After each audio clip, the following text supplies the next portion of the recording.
नमस्कार दोस्तों, रेनवे एकेडमी में आपका स्वागत है। आप सब कैसे हैं? उम्मीद करती हूँ कि आप सब बहुत अच्छे होंगे और मन लगा के पढ़ाई भी कर रहे होंगे।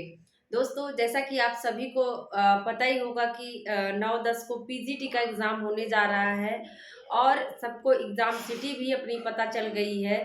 तो एकदम धैर्य के साथ पेशेंस बना के चीज़ों का बारीकी से अध्ययन करिए। जो आपको लगे, जो आपका टॉपिक वीक लग रहा है, चाहे आप व्याकरण का हो, चाहे संस्कृत साहित्य हो या फिर जो है हिंदी साहित्य हो, रचनाएँ हों, सारी चीज़ों का अच्छे से अध्ययन कर लीजिए, क्योंकि यही वो समय है जो आपको सिलेक्शन के करीब लाएगा, सिलेक्शन दिलाएगा।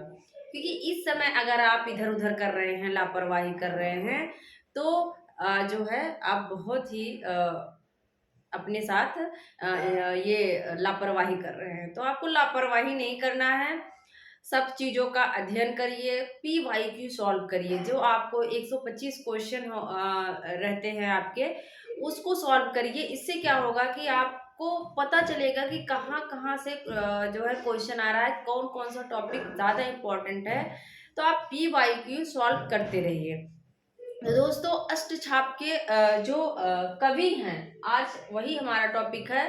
अष्टछाप के कवियों से आप देखेंगे कहीं ना कहीं किसी न किसी एग्जाम में जरूर जरूर पूछा जाता है। तो अष्टछाप के कवियों पर ही आज की हमारी क्लास है। उसमें कौन कौन से कवि हैं और उनकी क्या कौन कौन सी रचनाएं हुई हैं, तो इनको हम रिलेट करके थोड़ा सा याद करने की कोशिश करेंगे। तो अष्टछाप, सबसे पहले ये जान लीजिए कि अष्टछाप की स्थापना कब होती है। तो 1565 एग्जाम में बहुत ज्यादा पूछा जाता है। 1565 ईस्वी में कौन करता है? तो विठलनाथ के वल्लभाचार्य के जो पुत्र हैं, कौन है? विठलनाथ। तो विठलनाथ करते हैं, याद रखिएगा। कभी कभी आप लोग वल्लभाचार्य लगा देते हो, तो कौन करता है भाई? विठलनाथ। कौन करते हैं? तो 1565 सन भी याद रखिएगा। 1565 ठा रहा है अष्टछाप, लगभग टकार टा वर्ग का ही अक्षर आ रहा है, तो गिनती में भी 65 आ रहा है, ठा आ रहा है, और उसके पहले वाला अक्षर अष्टछाप में आ रहा है, टा आ रहा है। ऐसे थोड़ा सा अगर रिलेट किए रहेंगे ना, तो चीजें जो है सरल हो जाएंगी उस समय। सबसे पहले ये जान लीजिए कि जो ये हैं वल्लभाचार्य हैं, इन्हीं के कौन थे? इन्हीं के शिष्य थे, वल्लभाचार्य के शिष्य थे पूरनमल खत्री। कौन है? पूरनमल खत्री, नाम आपने सुना होगा। पूरनमल खत्री थे। और 1519 ईस्वी में, कितने में? ये 1519 ईस्वी में गोवर्धन पर्वत पर श्रीनाथ का मंदिर बनवाते हैं। श्रीनाथ का मंदिर कृष्ण का ही मंदिर था। तो 1519 ईस्वी में क्या करते हैं ये पूरनमल खत्री जो हैं, ये गोवर्धन पर्वत पर श्रीनाथ का मंदिर बनाते हैं। और इसका प्रबंधन का जो दायित्व था, प्रबंधन का एग्जाम में पूछा जाता है, प्रबंधन का जो दायित्व था, तो कौन थे? कृष्णदास पर सौंपा जाता है। इसका जो कहते हैं कि अधिकारी के पद पर जो उसकी देखभाल करते थे, तो कौन करते थे? कृष्णदास। कौन करते थे? हमने लेट कर लिया था अधिकारी। शब्द अक्सर एग्जाम में प्रयोग करता है। अधिकारी कौन थे? तो का आ रहा है अधिकारी और कृष्ण। अधिकारी कौन है? कृष्ण है, तो कृष्ण दास। इन चीजों को जानते रहिए। वल्लभाचार्य के शिष्य पूरनमल खत्री ने गोवर्धन पर्वत पर श्रीनाथ का मंदिर बनवाया था, और जो है उसका कार्यभार, जो प्रबंधन का कार्य था, कृष्णदास को सौंपा जाता है। और उसी में भजन करते कीर्तन करने के लिए जो है अष्टछाप, जो 252 बैसड़ों की वार्ता आप देखेंगे, 284 बैसड़ों की वार्ता, तो जो शिष्य थे उसी में से 4 वल्लभाचार्य के और 4 विठल नाथ के। तो विठल नाथ ने क्या किया? अष्टछाप की स्थापना करी थी। सबसे पहले जो जिसकी ज्यादा रचना है उसको हम देख लेते हैं। सूरदास के बारे में भी हम अभी पढ़ेंगे, जानेंगे। सूरदास के बारे में जितना जाने उतना ही कम है। वात्सल्य और श्रृंगार रस के सम्राट माने जाते हैं सूरदास। और जो है कहते हैं कि इन्होंने अपनी बंद आंखों से अ, वात्सल्य और श्रृंगार का कोना कोना झांक आए थे। तो सबसे पहले और कवि गढ़िया नंददास जड़िया को देखते हैं। और कवि गढ़िया नंददास जड़िया, जो कि अष्टछाप में सबसे कनिष्ठ हैं। कौन है? हमने बताया था गोची चंद कनिष्ठ, कनिष्ठ मतलब सबसे छोटे हैं, सबसे बड़े कौन थे? कुंभन दास।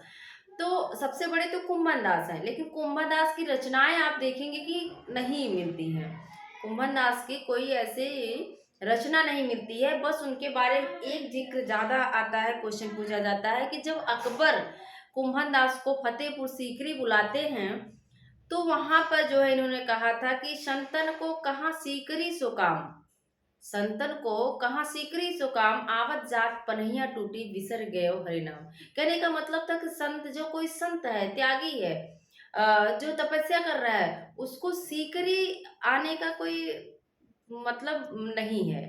सीकरी जाने का मतलब कि उसको धन संपदा से, धन धान्य से क्या मतलब है। जब कोई संत है तो उसको दरबार में जाने से जाने का कोई मतलब नहीं है। तो वही ज्यादा पूछा जाता है। अकबर के बुलाने पे कुंभन दास ने ये दोहा पढ़ा था। ठीक है।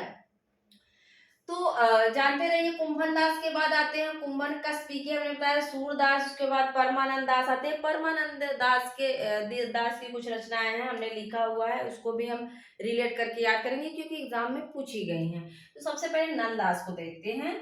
इन्होंने क्या किया? अनेकार्थ मंजरी, एक रचना हमने नहीं लिखा है, आप सब यहाँ लिख लीजिए। क्या है? सुदामा चरित पूछी गई रचना है। सुदामा चरित जो है एक इनकी भी है, नरोत्तम दास की भी है, जो सुदामा चरित पूछा जाता है। लेकिन सुदामा चरित आप देखेंगे तो नंद दास की भी रचना है। तो इनकी रचनाएं पूछी जाती हैं। अब इसको इतनी सारी रचनाओं को कैसे याद करें? हमने रिलेट किया नंद दास, नंद है, नंद बाबा हैं, और इनके यहाँ क्या है? अनेकार्थ मंजरी। क्या है? इनके यहाँ अर्थ, ढेर सारा धन संपदा थे। गाय पहले के जो है, पहले क्या करता था, क्या होती थी? गाय ही सबका धन होती थी। नंद बाबा के यहाँ बहुत सारी गाय थी। तो क्या है? उनके यहाँ बहुत अर्थ था। नंद के यहाँ क्या था? अनेकार्थ मंजरी, अर्थ ज्यादा था। अब देखो, जिसके पास अर्थ ज्यादा रहेगा, धन ज्यादा रहेगा, उसका मान सम्मान तो रहेगा ही। क्या होता है इनका? मान होता है ना, मान मंजरी। और जिसका मान हो रहा है उसका रूप तो समर ही जाएगा। रूप क्या है? समर गया। रूप क्या है? समर गया। और रस मंजरी, और वही क्या है? जो जिसके अंदर, जिसके देखो रूप है, कोई सुंदर है, तो कैसे होते हैं? बड़े रसिक होते हैं ना, रस भी होता है उनमें, रस हो गया। और फिर क्या हुआ? प्रेम बारा खड़ी। अब इसको थोड़ा सा प्रेम की तरफ ले जाएंगे। जिसके पास देखो रूप है, रसिक है, तो क्या कर लिया? प्रेम कर लिया। बारह खड़ी, प्रेम बारह खड़ी, बारह मासा की तरह प्रेम कर लिया भाई, बारह मास प्रेम कर रहा है।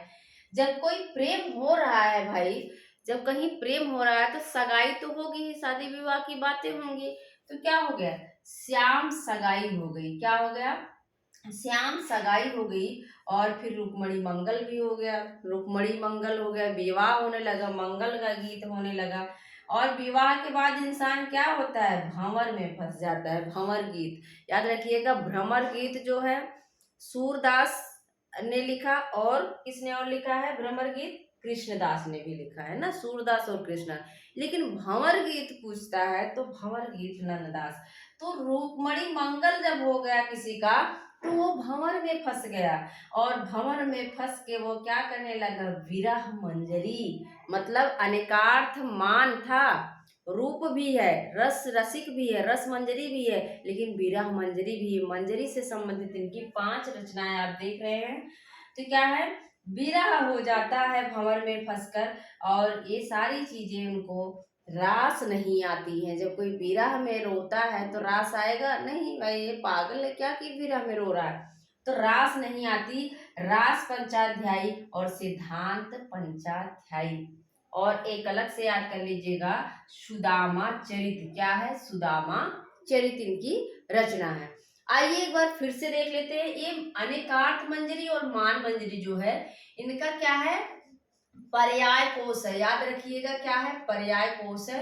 मैंने इसको रिलेट कर लिया था। यहाँ देखो ऐसे उड़नतुआ आ रहा है ना, और पर्याय में भी उड़नतुआ आ रहा है। तो अनेकार्थ मंजरी अगर पूछ रहा है कि कैसा ग्रंथ है, तो याद रखिएगा पर्यायवाची ग्रंथ है, पर्याय कोश है, ठीक है, कोश ग्रंथ है। तो मान मंजरी भी इसी टाइप का है, लेकिन अनेकार्थ मंजरी ज्यादा पूछा गया है, तो इसको याद रखिएगा। अनेकार्थ मंजरी में उड़ंत हुआ रा रहा है, पर्याय कोश में भी उड़ंत हुआ रा रहा है, तो पर्यायवाची पर्याय कोश ग्रंथ है, ठीक है। फिर से याद करते हैं, नंददास हैं भाई, नंद हैं, तो उनके यहाँ अर्थ ज्यादा है, अर्थ है उनका, मान सम्मान है, मान मंजरी, और रूप भी सुंदर है, रूप है। रूप के बाद जिसके पास रूप है क्या होगा, रसिक होगा, रस होगा ना, रस मंजरी। इसके बाद प्रेम हो जाता है, क्या हो गया, प्रेम हुआ तो सगाई हो जाएगी, रुक्मणी मंगल हो जाएगा, रुक्मणी से शादी। इसके बाद फिर जब भंवर में फंस गए, शादी के बाद क्या हुआ, भंवर में फंस गए, और भंवर में फंसने के बाद इंसान को विरह हो जाएगा। विरह के बाद चीजें रास नहीं आती हैं, रास पंचाध्यायी और सिद्धांत पंचाध्यायी। देखो रास पंचाध्याय के बारे में पूछा जाता है, तो छंद क्या है इनका, रोला छंद है, क्या है, रोला छंद है। और पंचाध्यायी आप देख रहे हैं कि 5 आया ही है, तो कंफ्यूज होने जैसा कुछ है ही नहीं। क्या है, इसमें 5 अध्याय हैं। कितने अध्याय हैं, अगर एग्जाम में पूछे तो बिल्कुल नहीं घबराना है, टेंशन नहीं लेना है। रास पंचाध्यायी 5 आ ही रहा है, तो 5 अध्याय है। लेकिन वियोगी हरि ने इसे क्या कहा, याद रखिएगा, कौन है, जो वियोगी हरि हैं, वियोगी हरि हैं, ये क्या कहते हैं, ये क्या है, गीत गोविंद, क्या है ये, शब्द अभी नहीं आ रहा यार, तुमने, गीत गोविंद है ना, ये क्या है, हिंदी का गीत गोविंद, हिंदी का क्या है, गीत गोविंद है, हिंदी का गीत गोविंद है। तो याद रखिएगा, इसी को कहा है रास पंचाध्याय को, यह हिंदी का गीत गोविंद है और रोला छंद में है। और एग्जाम में अगर पूछे कि किस रचना के आधार पर नंददास को कहा गया कि और कभी गढ़िया नंददास जड़िया, तो इसी रास पंचाध्यायी के आधार पर कहा गया, क्योंकि उन्होंने जो शब्दों का चयन किया है बड़ी बारीकी से और बड़ी स्पष्टता से उन्होंने रखा हुआ है। तो रास पंचाध्याय के आधार पर उन्हें और कभी गढ़िया नंददास जड़िया की संज्ञा दी जाती है। अगर आप नंददास के बारे में इतनी चीजें याद रखते हैं तो आपका क्वेश्चन गलत नहीं होगा। और एक चीज याद रखिएगा, नंददास को जो है तुलसी का भाई भी कहा जाता है। नए नए शोध होते रहते हैं ना, तो आप देखेंगे नगेंद्र की जब पुस्तक पढ़ेंगे तो उसमें तुलसीदास का भाई इन्हें माना जाता है, कि इनके जो पिता थे आत्माराम तुलसीदास के, उनके इनके क्या थे, चाचा थे, नंददास के चाचा थे। तो याद रखिएगा कि जो है तुलसीदास का भाई किसे माना जाता है, तो नंददास को माना जाता है। जो सूकर क्षेत्र है, सूकर खेत है, वहीं पे जो है दोनों लोग पढ़ाई लिखाई करते हैं, संस्कृत का अध्ययन करते हैं। तो नंददास हो गए। इसके बाद सूरदास का देखिए, सूरदास को आप जानते हैं कि 1478 क्या है, हाँ 1478 इनका समय है, और जो है 1474 है शायद ना, एक मिनट कंफ्यूज हो जा रही हूँ, इतना इजी इजी देखो यही है। अगर आप नहीं पढ़ रहे हैं तो फिर जो है ना, कठिन नहीं, इजी क्वेश्चन आपका गलत हो जाता है। तो जो है इसको याद रखिएगा, 1478 है, हाँ 1478 ही है, क्योंकि जो सही होता है ना वही हमारे दिमाग में रहता है। कभी कभी देखो हम जब पेपर सॉल्व करते हैं तो हमारा दिमाग तुरंत से सही वाले पे जाता है, लेकिन जब हम बाद में दिमाग लगाने लगते हैं तो क्वेश्चन अक्सर गलत निकलता है। तो 1478 इनका समय है, और ये इनकी रचनाएं देख लीजिए, इजी है, सब जानते हैं, लेकिन रचनाओं के अंदर से जो पूछा जाता है वो गलत हो सकता है। सूर सागर, सूर सरावली, साहित्य लहरी, 3 मोस्ट इम्पॉर्टेंट इनकी किताबें हैं, 3 ग्रंथ हैं। लेकिन जो है और भी इनकी कुछ ग्रंथ, इनकी रचनाएं मानी जाती हैं।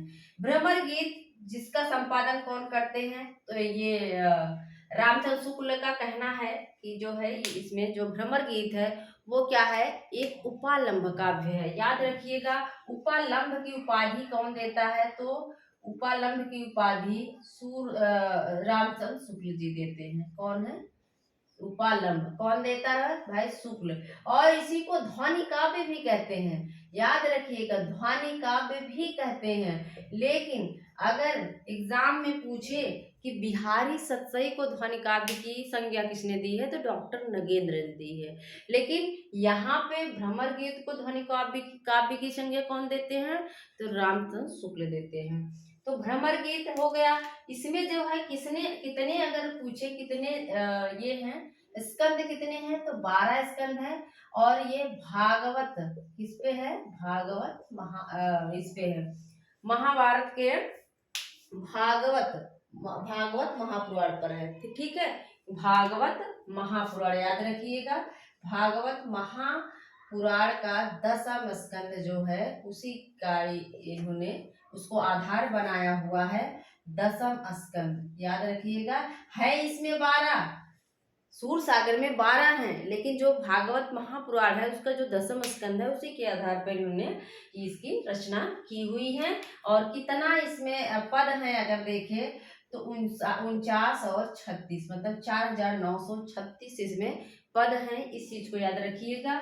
सूर सारावली क्या है, इन्होंने इसमें संसार को होली का रूपक माना है। एग्जाम में पूछा जाता है कि ऐसी कौन सी रचना है जिसमें संसार को होली का रूपक माना गया है, तो याद रखिएगा। यहाँ भी देख रहे हैं लास्ट में ला आ रहा है, ला पे बड़ी की मात्रा, और होली में भी वही सेम शब्द आ रहा है। तो यहीं से आप रिलेट कर लीजिएगा। होली शब्द अगर कहीं दिख रहा है तो आप सूर सरावली मारेंगे जिसमें लास्ट में ली आ रहा है। ठीक है। साहित्य लहरी से एक बड़ा ज्यादा पूछा जाता है कि किस ग्रंथ में नायिका भेद और दृष्टकूट पद पाए जाते हैं। तो दृष्टकूट आप देखेंगे सूर सागर में भी हैं, लेकिन जो मुख्य रूप से जिसके लिए प्रसिद्ध है तो वो कौन है, साहित्य लहरी है। याद रखिएगा, जब आप कहीं लहरों को देखते हैं तो उस पर दृष्टि अपनी दौड़ाते हैं कि नहीं। लहरों को देखने, देखो आप मुंबई चले जाओ कहीं भी बीच वगैरह पे, सब लहरों को देखने के लिए कितने ज्यादा लोग इकट्ठे रहते हैं दृष्टि दौड़ाने के लिए। तो वही हमने रिलेट कर लिया था कि लहरों को कैसे देखते हैं, दृष्टि से देखते हैं ना, ऐसे दृष्टि से देखते हैं, ऐसे आंखें रहती है ना, तो क्या करते हैं, दृष्टि से देखते हैं। तो दृष्टिकूट पद अगर पूछ रहा है तो आप बताएंगे साहित्य लहरी। और एक चीज याद रखिएगा, इसी में इन्होंने क्या किया है, अपनी वंश परंपरा, अपने वंश के बारे में भी बताया हुआ है साहित्य लहरी में। तो एकदम से दोनों चीजें याद रख लीजिए। साहित्य लहरी, लहर को हम दृष्टि से देखते हैं दृष्टिकूट, और वंश परंपरा जो है किसमें है, तो साहित्य लहरी में। अब देखिए कृष्णदास कौन है, कृष्णदास है, इनकी रचना है जुगलमान चरित, जो कि मंदिर के अधिकारी पद पर थे, प्रबंधन कार्यभार संभाल रहे थे, प्रबंधन कर रहे थे। जुगलमान और भ्रमर गीत भी इनका है। तो कृष्ण का क्या है, भ्रमर गीत, और सूरदास का भी जो है, हाँ सूरदास का भी क्या है, भ्रमर गीत। ठीक है। अब है, अब इसको याद कैसे करें, कृष्णदास। अब एक गाना सुने होंगे जो है जुग जुग जिए मोर ललनवा। तो ललनवा कौन है भाई, कृष्ण है ललनवा, और जुग जुग जिए इन्हें कौन सब क्या कह रहे हैं, जुग जुग जिए। सूरदास का आप एक पद भी पढ़ेंगे, उसमें जो है एक गोपी जाती है नंद बाबा के यहाँ और देख के आती है कृष्ण को सुबह सुबह कैसे वो लोग जो है नंद बाबा और यशोदा कैसे सेवा कर रहे हैं। तो आके कह रही है कि उनका लाल जो है जुग जुग जीवे, मतलब कौन जिए, कृष्ण जी। तो हमने वहीं से रिलेट किया था कि कृष्ण जी को कह रही है जुग जुग जिए। तो जुगल मान चरित्र अगर पूछ रहा है तो आप किसको बताएंगे, कृष्ण दास को। भ्रमर गीत इनका है ही। चतुर्भुज दास का आप देखेंगे अक्सर पूछा गया है, कीर्तानवली और दान लीला। दान लीला दो लोग की है, परमानंद दास की और चतुर्भुज दास की। हमने रिलेट कर लिया था कि देखो जब किसी को दान देना है कोई चीज, तो आप कैसे देंगे, अपनी भुजाओं से ही न देंगे। किसी को कोई चीज दान देना है, कोई कपड़ा देना है, कोई सामान देना है, तो क्या करेंगे आप, अपनी भुजाओं से देंगे। तो दान कैसे देंगे भाई, भुजाओं से देंगे। तो चतुर्भुज दास, और दान दे के आपको आनंद भी आता है, तो दान लीला इनका भी हो जाएगा, परमानंद। और दान आप कैसे देंगे, जब आपके पास खान होगी, क्या होगी, रसखान। रसखान की भी है दान लीला। तो एग्जाम में पूछ सकता है कि निम्नलिखित में से किसकी रचना दान लीला है। तो याद रखिएगा, आप भुजाओं से दान देंगे, आनंद भी आएगा दान देने में। और दान तब दे सकते हैं जब आपके पास खान हो, मतलब बहुत ज्यादा पैसा कौड़ी हो तो आप दान देंगे, ठीक है। और क्या है, कीर्तन भी क्या करते हैं, ऐसे हरे राम हरे कृष्णा भुजाओं से ही करते हैं ना कीर्तन, तो कीर्तावली, ठीक है, कीर्तावली। इसके बाद देख लीजिए ध्रुव चरित। जब आप बहुत आनंद में होते हैं तो आप क्या करने लगते हैं, ऐसे गोल गोल ध्रुव करने लगते हैं, घूमने लगते हैं ना। तो आनंद में आप क्या करने लगते हैं, घूमने लगते हैं। गोविंद स्वामी भी हैं, लेकिन गोविंद स्वामी की कोई ऐसे अलग से रचना नहीं मिलती है, उनके कुछ संकलन हैं। और एक चीज याद रखिएगा, जो सूरदास की रचनाएं हैं वो राग कल्प ध्रुव में संकलित है। क्या है, इनकी जो संपूर्ण रचनाएं हैं राग कल्प ध्रुव, क्या है, राग कल्प ध्रुव। तो ये सूरदास जो है बड़ी राग में गाते थे, ऐसे रिलेट कर लो, सूरदास बड़े राग में गाते थे, इसलिए इनकी रचनाओं को किस में रखा गया, राग कल्प ध्रुव में रखा गया। इसमें राग कल्प ध्रुव में रखा गया। और कृष्णदास मंदिर के अधिकारी चतुर्भुज कुंभनदास के छोटे पुत्र, कुंभनदास के पुत्र थे, छोटे थे। और इन्होंने क्या किया, दान किया और कीर्तन किया। दान परमानंद दास का भी है, आनंद आता है। और जब आप दान दे के ध्रुव करने लगते हैं, ठीक है। मुझे लगता है आप लोगों को याद हो गया होगा, एक बार फटाफट सरसरी निगाह से देखो। आपके पास जब नंद बाबा के पास क्या है, अर्थ बहुत ज्यादा है, उनका मान है, उनका रूप है, उनका क्या है, रूप वाले ही रसिक है। इसके बाद क्या होता है, प्रेम हो जाता है, प्रेम 12 खड़ी श्याम से सगाई हो जाती है, मंगल हो गया, रुक्मणी से विवाह। जैसे विवाह हुआ इंसान भंवर में फंस जाता है, भंवर में फंसने के बाद विरह होने लगता है, विरह मंदिर रास नहीं आता।